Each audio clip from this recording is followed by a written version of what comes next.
Hi guys, kamusta? I'm still on a Gary Vaynerchuk high. He's one of my idols, and I recently attended his seminar dito sa Manila. I have all his books.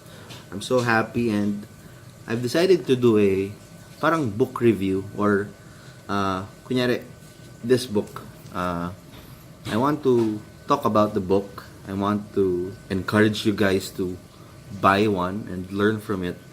And I want to give you the lessons that I learned in a nutshell. So, of course, I had it signed. I'm so happy. Uh, to be honest, from all his books, this is my favorite.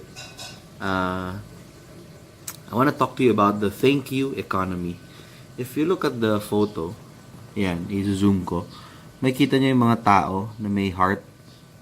If you see it, there you go. Hindi nagfo-focus yung camera. So, it's mga tao siya na may heart pointing up. Uh, the thank you economy, in a nutshell, it means you need to care about your employees. You need to love your employees. You need to care and love your customers, your brand. So, ano ibig sabihin nun? I made a video before about stop selling and start caring because the thank you economy says na you need to genuinely, authentically love your customers. You need to know what they want to be able to give them what they want. So how will you know anong gusto nila? You need to get to know them. Sino si gantong tao? Gary V was talking about one of his customers, and inaalam niya talaga kung kailan yung birthday ng customer para mabati niya personally pag may birthday niya, or yung isang customer niya, yung anak nanalo sa taekwondo. So what would Gary V do? He would send something dun sa bahay ng customer na yon. Kahit matagal lang hindi bumili, he would send something sa bahay ng customer na yon to send a gift saying, congratulations, yung anak mo nanalo sa taekwondo, I'm so happy for you, congrats. So stuff like that. That's how you genuinely love your customer. Also in this book, The Thank You Economy, he talks about showing up first to market whenever it's possibly early.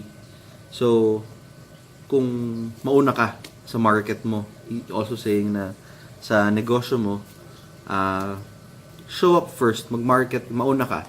You need to always learn what's happening sa social media. So, a big chunk of this book is teaching businessmen to be on social media. The book was written in 2008. So, how many? 10 years ago. 10 years ago. And social media then was sa atin, sa Philippines, was just starting. So, nung time na yon, nag-start pa lang ang mga social media, ang business sa social media. He, basically what Gary V wants to say in this book is to create a culture by caring. Kaya siya, thank you. Thank you is a way to care, di ba? It's about building a culture of caring, of loving customers, employees, yourself. So he talks about self-awareness. He always does talk about all his books, lagi niyang binibring up self-awareness, knowing what you want, knowing who you are, knowing what you want to do, how to be effective in what you do. That's self-awareness.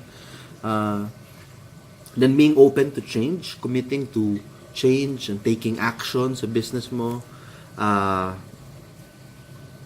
Being authentic, being able to say what you want to say, meaning what you say, kung anong sinasabi mo online, yun yung ginagawa mo offline.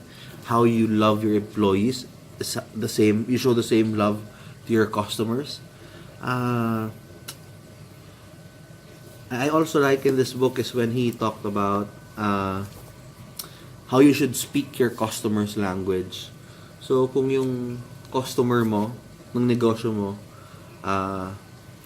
millennials, dapat millennials din yung language mo. You need to know how they speak, how their language is.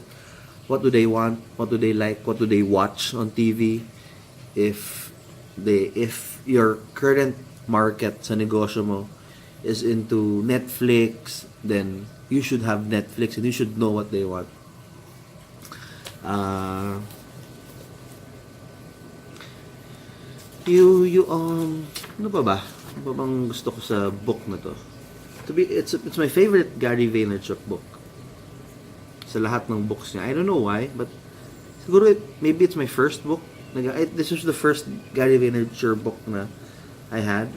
So maybe ito rin yung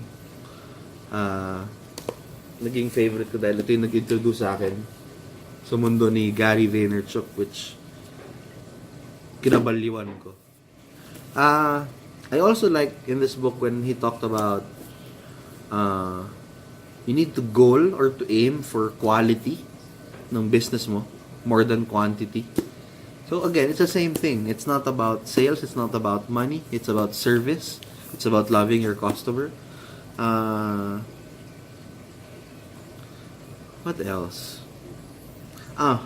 Last thing I want to share about this book. My favorite na it's a basic business lesson na which I really believe in, and I agree with Gary V as well. And you can find it in this book. Nakatupi na yung mga book ko. This book. He was saying na if you're a small business, relatively in scale sa marketplace mo, sa market share, if you're a small business, you need to play big. You need to double down on your effort. You need to double down on your marketing. If you're a small business, I'm not telling you to compare sa malalaking negosyo. I'm telling you to put in the extra effort. Extra effort ka. You need to play big. You need to think big. You need to think and play like you're in the big leagues. Like, kunyari, if I'm starting a sari-sari store at home, kailangan ang thinking ko, ang mindset ko, big. Ang iniisip ko, ang mindset ko, pang save more, or pang hypermarket, or pang pure gold. You need to think and play big if you're a small business. And vice versa, if you're a big business,